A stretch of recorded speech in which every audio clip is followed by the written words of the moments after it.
Welcome, everyone, to our Fearless Friday event. I'm Susanna DeBaca, the president and group publisher of Business Publications Corporation, which is the parent company of the Business Record. And we are absolutely delighted that you can be here with us today as we all work to be more and to fear less.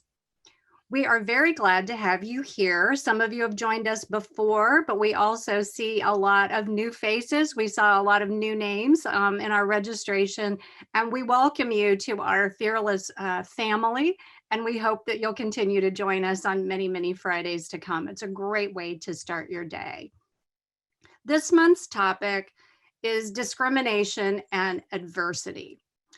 I hate to say that it's likely if you're a woman that you've probably experienced some form of discrimination, whether overt or subtle, or maybe actually even in ways that you're not fully aware of because that discrimination was so institutionalized or accepted that you didn't see it, such as wage discrimination when you were younger. But chances are that everyone watching, male or female, but especially women, has experienced adversity because that is just part of our lives. For all of us, but women may face unique forms of adversity. Today, we have several fantastic, fearless speakers ready to share their stories around this theme with all of us today. And I know that you are going to be very, very inspired by each one of them. But before we get started, we want to hear from you. I am curious to know, and I want to get you warmed up this morning. I know you've only had maybe one cup of coffee, but we're going to chat a little bit. So how have you been fearless this week or this month or in the last few months, or what's something you've been inspired by? So go ahead and chat a word, or if you want to chat a paragraph, that's fine. And while you do that, I'll talk a little bit about what fearless really can mean. It can be something very small, as simple as being intimidated by a setting on your cell phone. That happened to me earlier this week, and I had to figure out how to fix it by myself. Or it can be as large as a job situation, an interview, or facing some kind of discrimination. For me, in the last couple of weeks, one of those, not giant, but momentous kinds of moments was at a board meeting where several times the other board members referred to the fact that I was the only woman in a room. And that was a very strange feeling of having all eyes on me, and like almost a feeling of there was some pressure to say something incredibly brilliant at all times. Those are just little forms of being fearless where you have to find your inner strength. And those pale in comparison to real discrimination and adversity that I've experienced or that I know you have experienced as a woman in business. But those just show that insecurity or self-doubt or obstacles or sometimes discomfort on the part of others continue to be barriers for us. So whatever it is, how big or small, I hope that you'll share a few of those in the chat to get us going this morning. And then I'll see if I can share a couple of things as they come in. So people aren't sharing much yet. So you guys get warmed up as we go. So at this point, I'd like to introduce Beth Shelton, who is our sponsor. Beth is the Chief Executive Officer of Girl Scouts of Greater Iowa, overseeing operations for 13,500 members in portions of Iowa, Nebraska, and South Dakota. Now, I know that we all recognize the Girl Scouts name, but did you know that they were started over 100 years ago? Today, Girl Scouts is the preeminent leadership development organization for girls with programs from coast to coast and across the globe. I've had the privilege of meeting Beth and seeing her on a number of different panels. She's served in her role since 2015. And in addition to being a very successful and inspiring leader, for Girl Scouts. She's received national recognition and accolades for her work and for her innovation. And she's been highlighted on platforms ranging from Good Morning America to Working Mother, USA Today, and even more. Beth has been honored for her passionate message about the human side of work culture and benefits from coast to coast.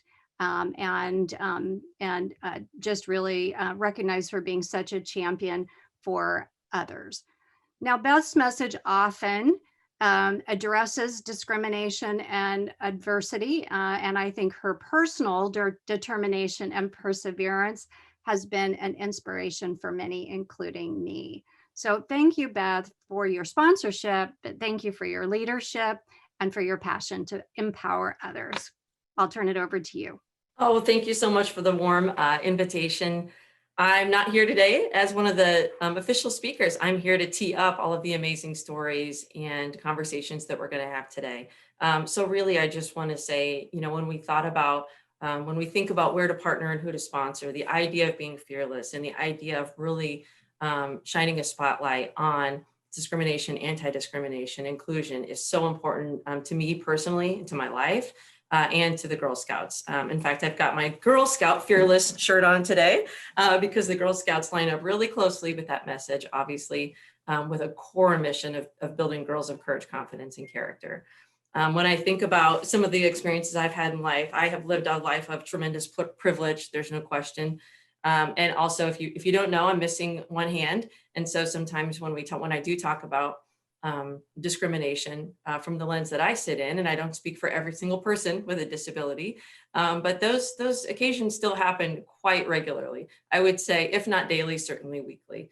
So it is an area I like to try to shine a spotlight on and really talk about ways we can be inclusive and not othering people.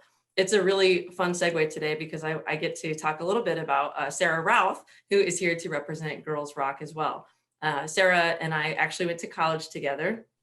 She is an incredible musician, and she is also my guitar instructor. Now, I just want you to know that being a guitar instructor is probably frustrating sometimes, for people. But imagine being a guitar instructor to somebody who only has one hand. And Sarah just jumped right in. Like, talk about a great example of not batting an eye and inclusion. And she goes out of her way to say, okay, let's think about how we could do this. Let's work on this. So for the past year, I've been working with Sarah, and I'm just proud to say I can play like 2 campfire songs now. So talk about, this is like really jumping in to being the CEO of Girl Scouts, right? Like, I needed to learn to play the guitar so I can sit around a campfire and do this with the girls. So it's just tremendous that that's just a small example of a way that you can step up and lead and support people with inclusion. The Girl Scouts, just always to remind people, we're here, we are serving so many girls, we're doing incredible work with a huge focus on equity and inclusion. We have every single one of our sessions for summer camp this year is waitlisted, meaning there are more girls that want to attend than we have spots for. In fact, Greater Iowa is the #1 council in the country for membership growth. So a lot of great things are happening to serve girls right here.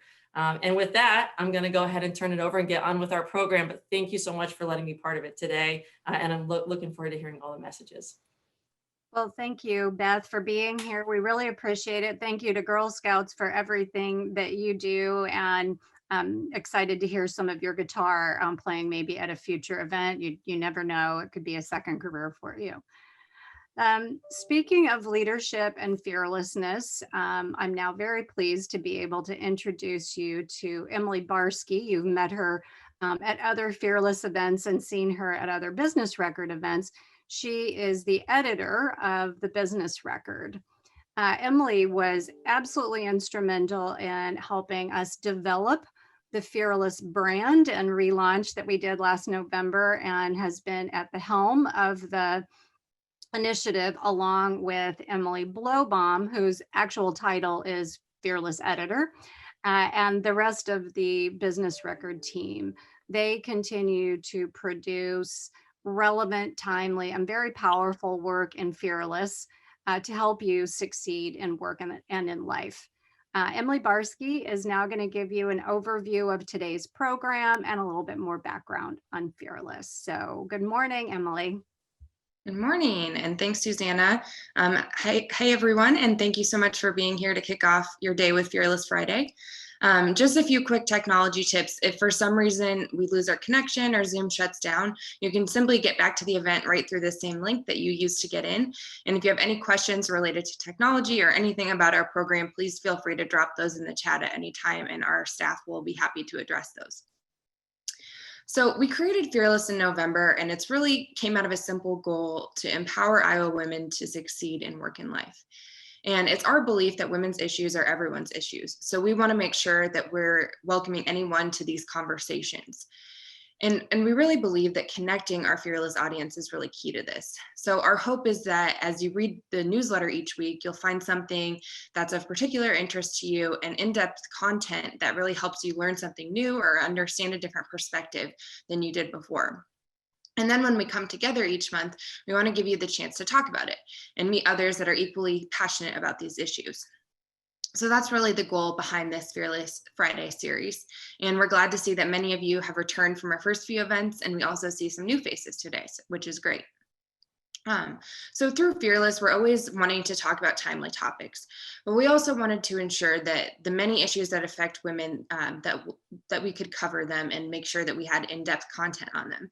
So we selected a monthly theme from those that we heard in surveys were really important to people.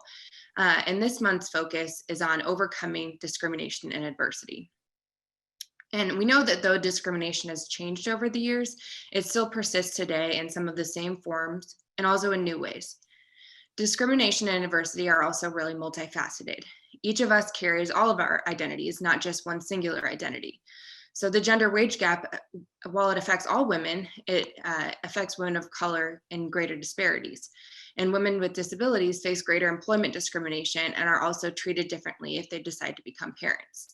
Transgender women face higher rates of sexual abuse. And these are just a few of the examples. So what we know is that eliminating gender-based discrimination requires us to address discrimination for all underrepresented groups with an intersectional approach.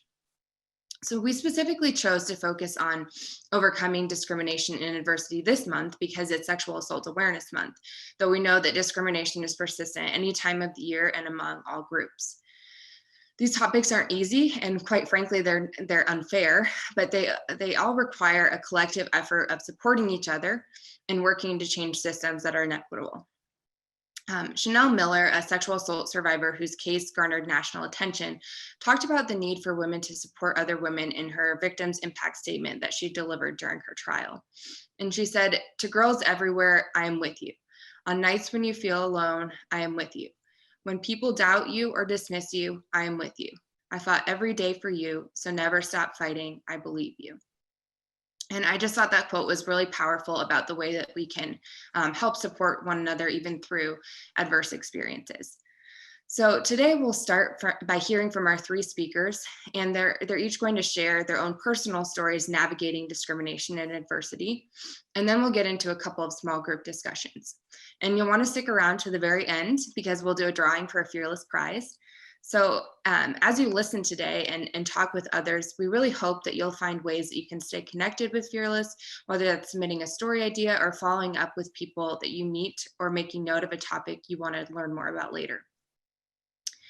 So now I'm happy to introduce our first speaker, who is Dr. Maria Corona, and she's the Executive Director of the Iowa Coalition Against Domestic Violence. A formerly undocumented student from Ecuador, her recent doctorate dissertation was on the impact of immigration policies on Latinx families and children. Corona is an advocate for underrepresented people in both her professional and personal endeavors. Thanks for being here.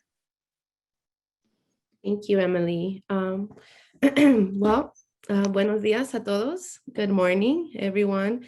I am very happy to be here with all of you today, and I want to thank the Fearless team for asking me to participate in this important conversation, and also for giving the space to uplift the lived experiences of women and femmes that have powerful yet further marginalized identities.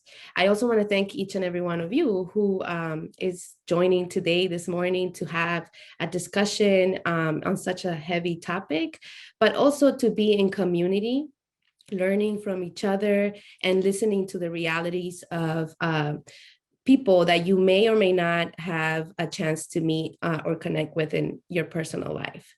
I am also humbled to share space here today with Shaimaa Aly and with Lashila Yates, who are amazing trailblazers, entrepreneurs, business leaders, advocates, and so much more. So I also want to thank you, and I'm very much looking forward to listening and learning from you.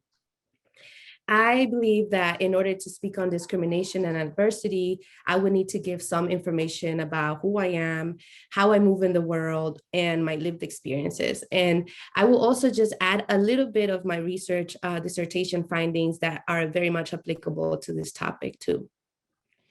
So I am a Latin American woman. I am a mother, a sister, a daughter. I was born and raised in Ecuador until the age of 11 when we moved to the United States and arrived into a city called West New York, New Jersey, where the Hudson River was my backyard. Ecuador is a small country in South America, and I came to the US with a tourist visa, and we overstayed that visa, becoming undocumented. And actually, over 60% of the undocumented folks in this country come with a visa and overstay. So we're very much vetted, processed in the system, have our backgrounds checked, and so much more. So I lived without proper immigration documentation in this country for about 15 years. That was all of my adolescence and well into my young adulthood, early 20s. At this time where I was living undocumented, there was no actual pathway to citizenship for me. And there's actually no such thing right now for anyone undocumented. Of course, every case is different, but for the majority of people undocumented, there's no pathway, there's no line. At the time, also, there was no DACA, which is the Deferred Action for Childhood Arrival that Obama instituted through an executive order that supports some dreamers that meet certain requirements. I didn't have that either at the time. So I grew up pledging allegiance to the flag of the United States of America every morning during my elementary and my high school years. I also sang the US national anthem every day before my soccer matches or before a track meet. I participated in community recreational spaces. I volunteered. I went to church with my single mother every now and then. I live what would be considered a quote unquote all-American childhood in an urban city. And I did grow up in a socioeconomically deprived community, but it was rich in diversity, in languages, in colors, in foods, and nationalities, and in stories. And so I settled in, made friends, and just like many immigrant children, I made the best of what my mother could give me. And so before I go any further, I do have to acknowledge some of the privileges that I hold. I am a light-skinned immigrant. I am white passing in some spaces. And now I am very well educated. I have although I am a first generation college student, I have a PhD now in human development and family studies. I bought a house recently. And so I have a roof over my shoulder. I have a property that has value. I'm able-bodied and I'm cisgender. And all of this is part of my privilege and how I move and navigate my everyday life. And so I recognize that. And also, every experience with discrimination and adversity is different among all of us who experience it. And yet those things are still painful and they're still valid. And so here is also important for me to say that discrimination and racism have lethal consequences for my Black sisters and brothers who continue to be murdered by state violence and by the lack of action from many of us. And so all of these experiences are very much connected to the root causes of state violence upon Black, Indigenous, and other people of color. And every one of us, even all of us in this room, are impacted by the structures and policies that privilege some and scapegoat others. So during my time at Iowa State University, I've been told plenty of times to speak English when I was speaking in my native language, to go back to Mexico, go back to your country, you don't belong here. That was in 2008, 2013, 2016. And in my dissertation research, which explores the health and well-being of Latinx families in Iowa in the context of legal violence, the Latinx parents that I interviewed for this research, they share their firsthand experience with harassment, attacks at Walmart, when they were doing laundry, when they were walking with their children. They too were told to speak English, to go back to Mexico, to go back to their country, and were told many other derogatory insults in front of their children. And so over the years, things have not really changed. And this is happening right here in Iowa. It's happening to your neighbors, to our neighbors. And that is why we cannot disconnect these issues to what happened to the Asian women in Atlanta, Georgia, where they were murdered just a month ago. So this is really hate civilian violence, and it is all connected. One of the things that have helped me overcome institutionalized racism, discriminatory immigration policies, and anti-immigrant environments is to really stay grounded on my culture and my community, and really valuing the contributions that my mother has given to this country, what the contributions of my community to this country that are just way past economic contributions. So we have started to crawl here in Iowa, but we have not yet taken any baby steps towards action to be welcoming and embracing diversity, languages, nationalities, and really the richness of the stories of immigrants and all that we bring to this country. So in closing, I ask you to really take a moment and reflect on how to develop practices of belonging, how to develop practices of building community, of living in mutuality and grounded on dignity and respect of all human beings. And thank you for listening to me, and I look forward to listening to the rest of the panelists. Thank you so much, Maria. That was great. We really appreciate you being here. Our next speaker is Shaimaa Aly, a business support manager and vice president at Wells Fargo. Shaimaa recently launched Randomly Selected for Random Search podcast to share her perspective on her life in America as an immigrant Muslim single mother. She joined the West Des Moines Human Rights Commission and is the Capital Crossroads Social Capital Chair. She was on the Business Record's 40 Under 40 list this year, and we found out that she was a former car racer. I'm not sure that she's going to talk about that today, but it's a pretty interesting fact. So Shaimaa, why don't you take it away? Well, thank you so much for having me, and good morning and happy Friday. First and foremost, Maria, I cannot compete with you. I cannot beat up that. You said it all. So great opening. So my name is Shaimaa Aly. It's pronounced like someone who's shy than MA, but clearly I'm not shy. I moved to the US in 2000, and one of the first aha moments for me, or discrimination that I faced, that I struggled with transitioning my educational and my experience background. At the time, I had an undergrad degree in economics and master's degree in statistics, and I held 5 years of experience in constructions and project management. However, I couldn't find an equivalent job. So transitioning into the US market, I had to apply for jobs that I am overqualified for. And imagine guess what, when I applied for jobs that I was overqualified for, I was actually offered way less or below so many others that work the same job for the fact that I'm immigrant, for the fact that I'm a woman, maybe for the fact that I look different. So I had to start at a very low wage and way less than my peers that work the same job. So there is no magic answer or a solution for that, as equal pay for equal work, whether it's a female to a male, whether it's an immigrant, not an immigrant. This is something that this country needs. It's a policy reform. So my ask of everyone is to champion this going forward, please and thank you, because it's for the well-being for everyone. So that's that.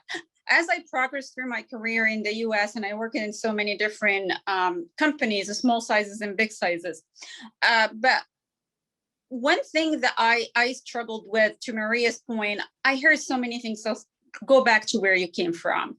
I get sometimes the peace sign when I'm driving, but it's only missing one finger. And sometimes maybe because I'm driving so fast, I'm trying to find excuses for other people. So I heard all these comments, nothing surprising for me when I hear it on the streets, or maybe for small companies. But my second aha moment when I heard it in a large company, and it's not where I work currently, in a large company where I used to work, I'm walking in one day and checking in at the security desk, and here comes a senior leader, and if not an executive. And I ran into him and I said, that's not the building that you work in. And he said, oh yeah, I'm here to hijack the building. And I'm just like taken by surprise. Like, what do you mean by, like, this is not a word to use around a Muslim person or a Middle Eastern person. So, and I couldn't say much other than my sense of humor jumping in, and I'm like, oh, I didn't get the hijack memo today. It's not on my list to hijack anything today. And I just brushed it off. And a few seconds later, as I'm walking to the elevator, he came back and he said, I'm really sorry. Maybe that came like aggressive a little bit. And I said, what about we sit coffee, or we sit some time for lunch and talk? And we set time, we talked, we start building a relationship, and we went from there. But still, I work now at Wells Fargo. I'm not gonna lie, so many times I'm mistaken for someone who's coming to clean the building, especially at the security desk. It's something that aches my heart. People make assumptions that just because you look different, you don't speak English well, and they start coming close to you. It's like, what did you say again? And try, like, my English is not that bad. Come on. So anyway, that's what I experienced in the US. I tried to advocate as much as I could for me, for other women in the community, or even internationally.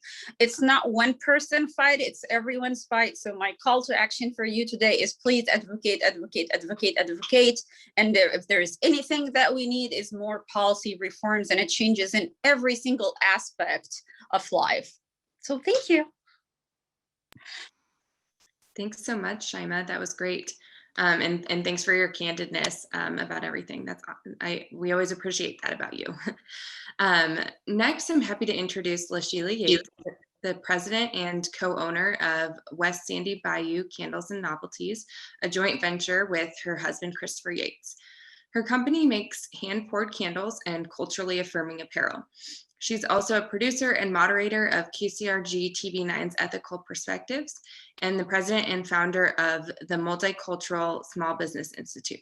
She brings a human rights and social justice lens into everything she does. LaSheila?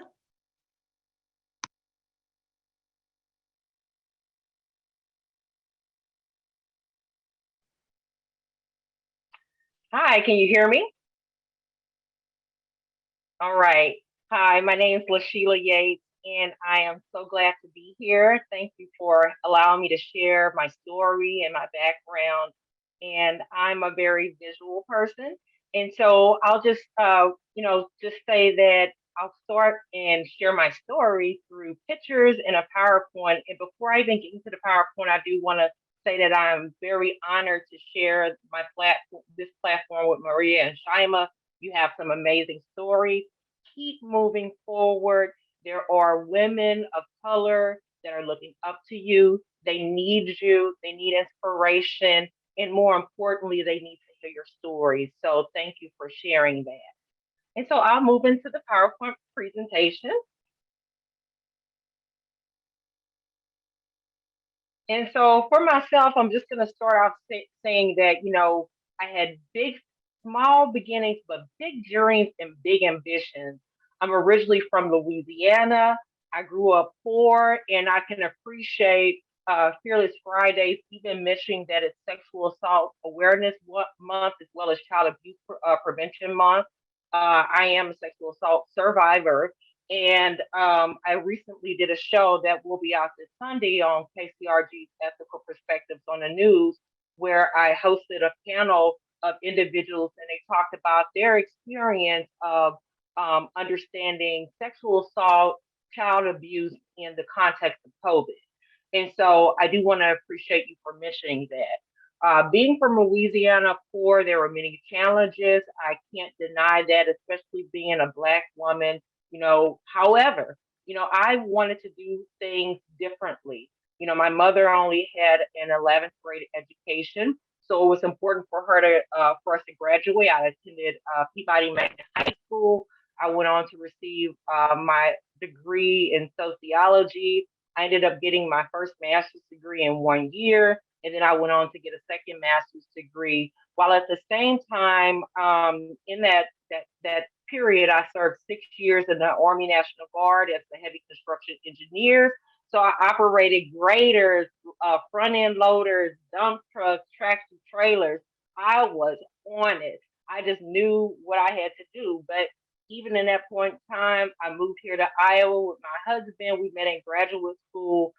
He began his career at Rockwell Collins, and he's originally from Chicago. So we do have a cultural difference, even though we're both African American. Culturally, we just do things differently. And so he's a Midwesterner. He was just, he had to educate me as a Midwesterner because, I grew up in Louisiana. The culture is just so different. However, I still was ambitious. I came to Iowa knowing no one, nothing, and a little bit about the Midwest. And, I was privileged to have an opportunity to work in city government. I was working in the city of Cedar Rapids for over a decade, started off as a civil rights investigator. Then I moved on to a higher position and was the programs manager for Lynn and Benton County Section 8 program. And then eventually I became the executive director for the Cedar Rapids Civil Rights Commission.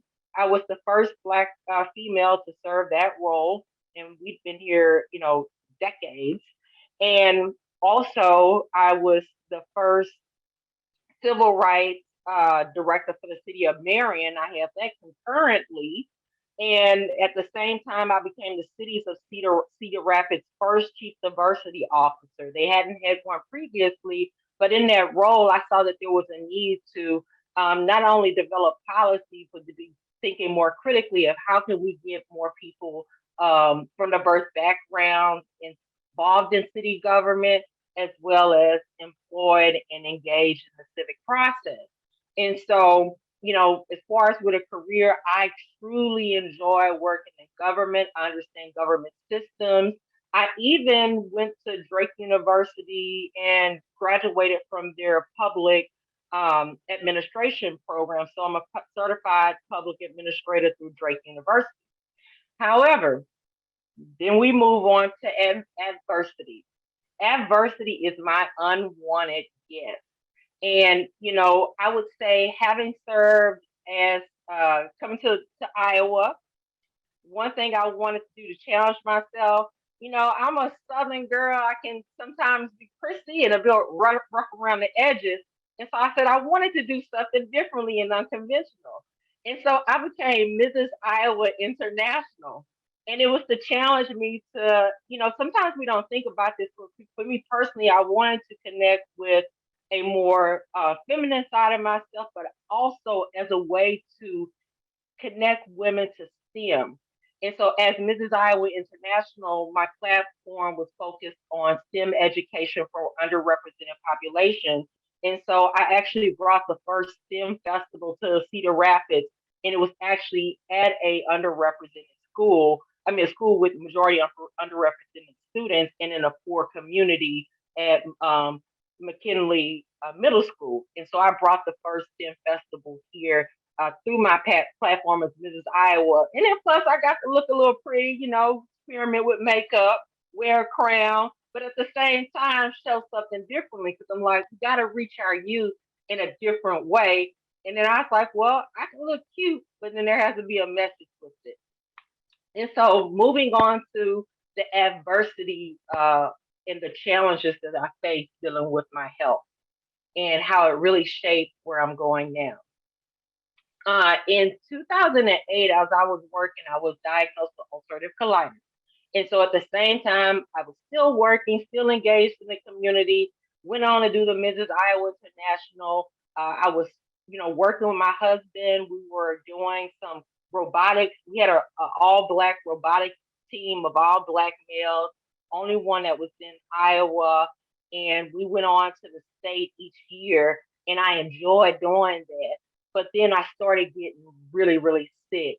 I got diagnosed with ulcerative colitis 2015. My health just plummeted. Um, I ended up going through a total of 7 surgeries on my abdomen.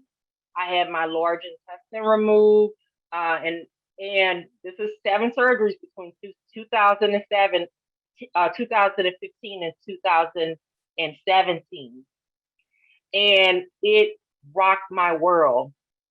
I lost a lot of hair, I lost a lot of weight, and my future did not look good.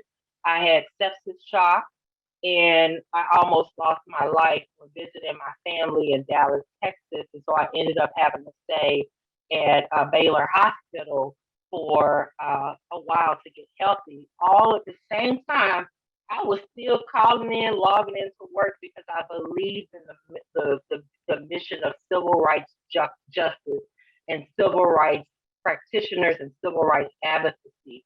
However, my health got so bad, whereas in 2018, I had to resign from my position. And it was one of the hardest decisions I had to make. But my position is serving the community of Cedar Rapids. And I could not do that if I wasn't healthy and I couldn't take care of myself. And I also faced many challenges being a Black woman with a disability.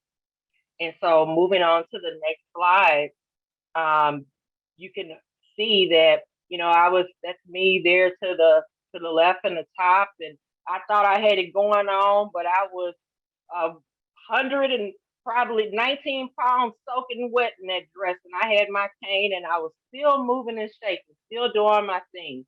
In the middle, there's a event where I was at the, human resources, the local HR SHRM association here speaking with my cane. And, eventually there's another photo of me hosting on Ethical Perspectives on the news with the cane. And one thing I'll say about my disability, it's an invisible disability. Sometimes I may have my cane, sometimes I may not. And, I'm a person with a disability, and it can be challenging because if I'm not feeling well that day and I don't have my cane with me, I have a handicap placard. And I'll get challenged a lot. Why are you parking in the handicap parking? Something that's simple. I'm like, look, I can walk up to these steps, but I'll guarantee you by the time I'm out of the store, I'm winded and I could probably barely walk. And so it's just interesting, even in the context of people knowing that you have a disability and it may be invisible, you get challenged on those things without people even taking time to even consider what is the reason she's parked here. I'm not trying to take advantage of disabled parking, but it's just something that simple. Nonetheless, I still continue to move forward. And I'm moving forward fearlessly. And the one thing I can say is, and I'm finished with the slides, but I do want to say a couple of things to you all so you can see my face. One thing about moving forward fearlessly is you have to know where your strength comes from. You have to know where your identity comes from, because positions can be taken away. People will throw you away. Organizations may throw you away because you no longer have value. But you have to move forward and do things fearlessly. Every day I wake up and I don't know how I'm going to feel. I have chronic pain. I have these other challenges, but I know where my center is and where my base is. So instead of looking at everything, as a native, because it's scary for me to go out in the real world and it's scary. It's scary when I walk out of the house because I don't know how I'm going to feel and if I'm going to be strong enough if I'm driving, if I'm going to be strong enough to drive back, or if my husband's going to have to pick me up from somewhere and get me back home. But living fearlessly is knowing that whatever it is, everything you've done at this point in life, it's going to be the tools that you need to move forward each and every day, each and every moment and each and every second of your life because someone's depending on you to be authentically you. And that's all I have to share. Thank you so much, LaSheila. I love that what you said about knowing where your strength comes from. I think that's so important. So thank you so much for sharing your story. And thank you to all of our speakers for taking time to talk with our fearless audience this morning. And I'm excited that we have this recorded so that we can share it with many more people because all of your messages need to be heard far and wide. So now we're going to transition to the discussion part of our program, and we'll be transporting everyone into breakout rooms. So as we get into the discussion, we want everyone to keep a few things in mind. We all have different life experiences and viewpoints, so it's okay if for some reason you disagree with someone, and it's okay to talk about that. We just ask that you do it respectfully. And if your conversation gets somewhat off topic, that's okay too. We just want you to have meaningful discussion about these issues. So when you get in there, please introduce yourselves to start off and give everyone a chance to weigh in. So our first question that we'll talk about today is, what gender discrimination have you faced or seen others face? And we'll get to those breakout rooms here in a second.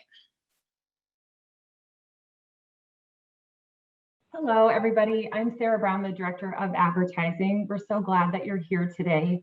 I get the pleasure this morning of introducing you guys to our spotlight, our Fearless Spotlight today. The point of the Fearless Spotlight is to help small organizations or large organizations that are across the state making impacts on our females. And we have today Sarah Rouse from Girls Rock, who Beth teed up earlier. She is doing amazing things to empower women, and we want to give her organization a moment to let us know more about what they're doing. So Sarah? Thank you very much, Sarah. I appreciate it. Thank you all. Good morning, friends. It's so nice to see you this morning. And Dr. Corona, Shaimaa, and LaSheila, thank you so much for sharing your stories. I want all of you to come and do workshops with our rockers. I'm going to sign you up in my head and in my heart. How many of you know about Girls Rock Des Moines? Just do a little this. Yay, so amazing. Well, Girls Rock Des Moines is part of an international program. We started out as an independent 501c3 9 years ago. And what we do, our mission is to empower young female identifying and gender expansive folks between the ages of now 8 to 18 through the use of music, performance art, also creative programming. And we okay, another question for you. How many of you have wanted to be a rock star? It should be all of you, because everyone wants to be a rock star. Okay, so what we do is we welcome everyone who wants to learn how to play an instrument and create a band, and we give them the accessibility to learning the instrument. So every summer we have our summer rock camp, and we have about we've served up to 100 kiddos every summer. Last summer was a little strange because of Corona, and we did an online version of our camps, which was challenging to our amazing volunteers and staff members. But, oh, by the way, hi, my name is Sarah Routh, and I'm the president of the board for Girls Rock Des Moines. I'm also the past director of programming. So I have 4 years of directing the program under my proverbial belt. And this is my first go at being a president of a board. So this is all very new to me. And thank you to Jennifer Carruthers, Gen C, as some of you know her, for paving the way for me. But back to the program. what we are most known for is creating a space for rockers to come in, and they form a band. They learn their instrument. So the instruments that we offer are guitar, bass guitar, keyboard, vocals, and drums. And through grants and individual donors, we've been able to raise money to buy some iPads for our campers to be able to use. And we've expanded into having a recording studio. So not only are we just teaching them the organics of the instruments, but also bringing in female engineering artists and having them teach classes on how to be in a studio. So maybe you don't want to be on the stage. Maybe you want to take the microphone or jump off the stage into a bunch of strangers. But maybe you do like being behind the scene and becoming a producer or an engineer. You know, statistically, female identifying artists in the producing engineering area of the music industry cover only about 4 to 7%. There has never been a female producer of the year at the Grammys. Never, not once. So what we are doing is introducing and giving that accessibility to our youth, so they have the knowledge of, okay, maybe this is something I'm into. Our culture is we represent respect, positive body image. We use uplifting language, and we are embracing of diversity. Last year, 2 years ago, we introduced our BIPOC community, and so we're really excited to grow in diversity. We recognize that the majority of our program is white, and so it's important for us to grow in diversity and to be able to reach.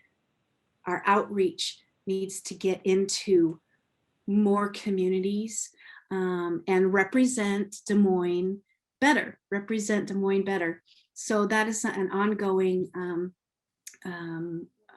task of ours.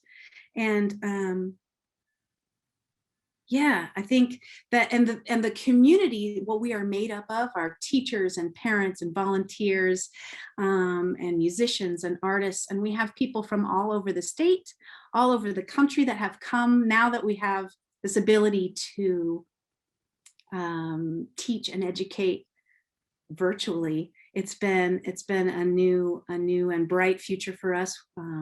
Last year, because we did our online camp, we found an online platform where each band could create their band, their music, their song online, and didn't have to be in person. So we're always developing and we're always looking for help. And I would love any and all of you to be a part of some of our committees. If any of you are interested, we're building our board.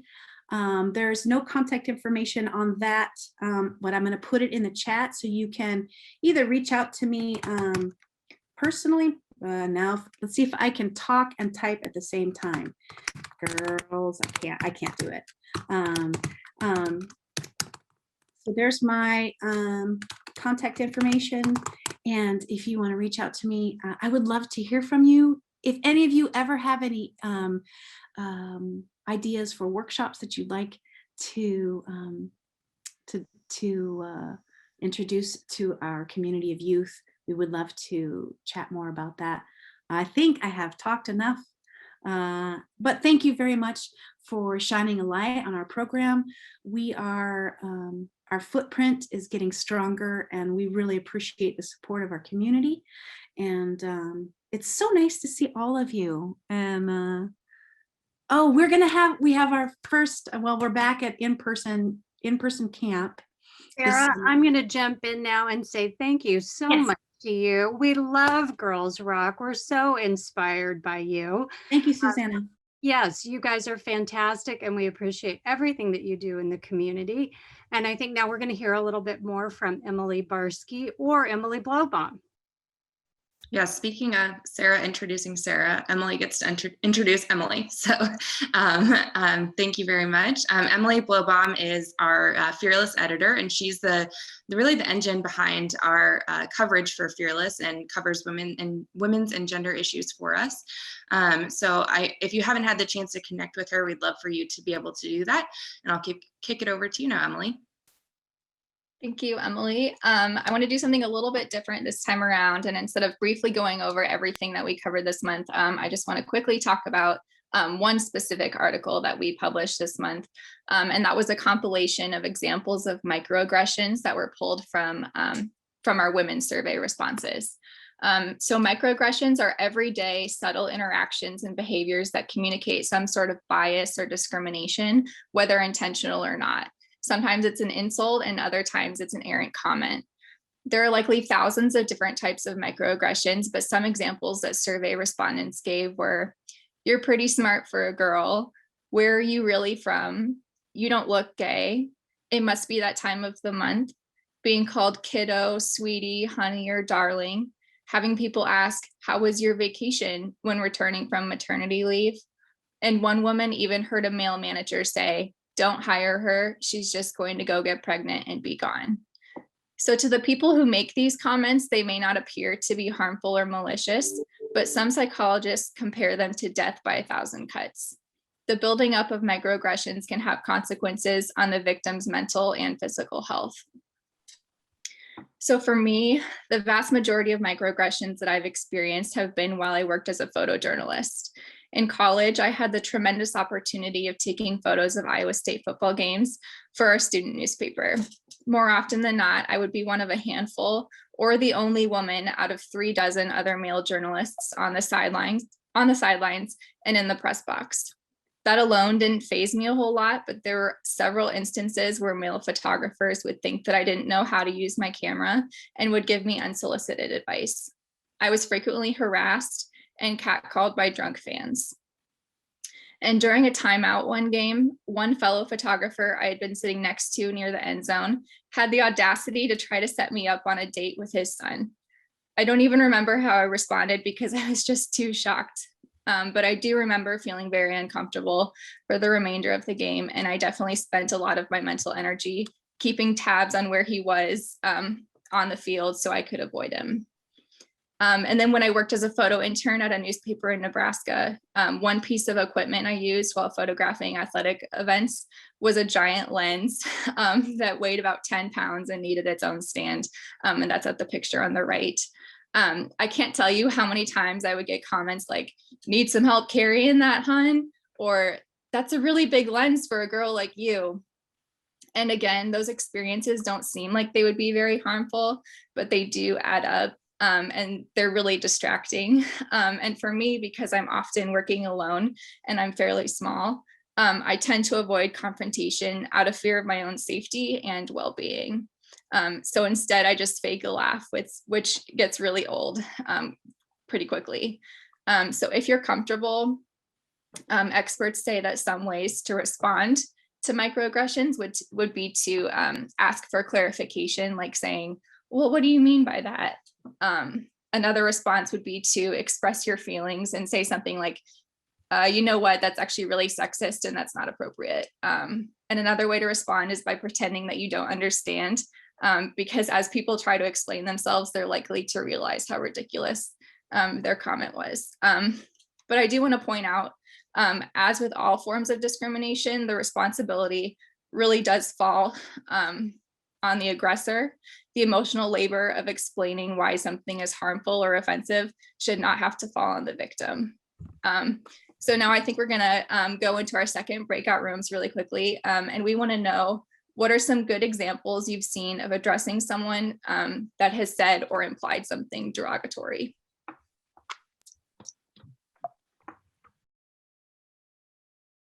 Thank you, everyone. I hope you had great discussions. I know our group did. I've asked one of the people from my group to share a takeaway. So Anna, why don't you just briefly share one thing that you took away from our group's discussion?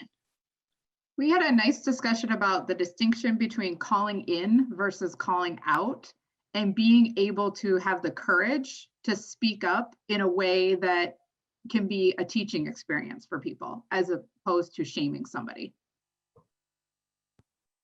Awesome. Thank you so much. And I think that's one area that we can all learn from. But like our group talked about, it's one of those things that can be tough because it requires us to do that, even though we might have just experienced a microaggression. So if anyone else has takeaways, please feel free to drop those in the chat. And we wanted to, so to end today, we just want to give you a reminder about some of the things that are coming up, as well as give away our Fearless Prize this morning. So our next Fearless Friday is set for 8 a.m. on May 21st. And as a reminder, we hold these one Friday every month. So May focuses on career pathways and advancement. And we're going to talk about how career goals and successes of women and how we can help empower women through those endeavors. So we hope you'll join us in that. And if you're signed up for the series, you'll automatically get the information to join and you don't need to re-register. But if you did just sign up for today's event, we'd love for you to join us for the rest of the series.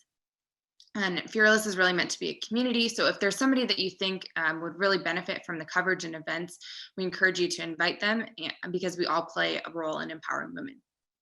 And of course, if you don't already, please subscribe to our newsletter on our website. If you have any questions about Fearless or story ideas, don't hesitate to reach out to Emily Blowbaum. And of course, we'd also appreciate any support that you can give us because we're a small locally owned media organization and we strive to support our state and communities. So if you want to support Fearless, you can reach out to Sarah Brown about sponsorship opportunities. So now for our fun giveaway. Not only can we choose to live fearlessly, but we can also show it too. So we've randomly selected an attendee to win some Fearless swag. And our winner today is Natalie Justiano Paul. So congratulations to Natalie. And thank you all again to our speakers and for everyone for being here and spending time with us. We hope you have a great Friday and a great weekend. Thank you.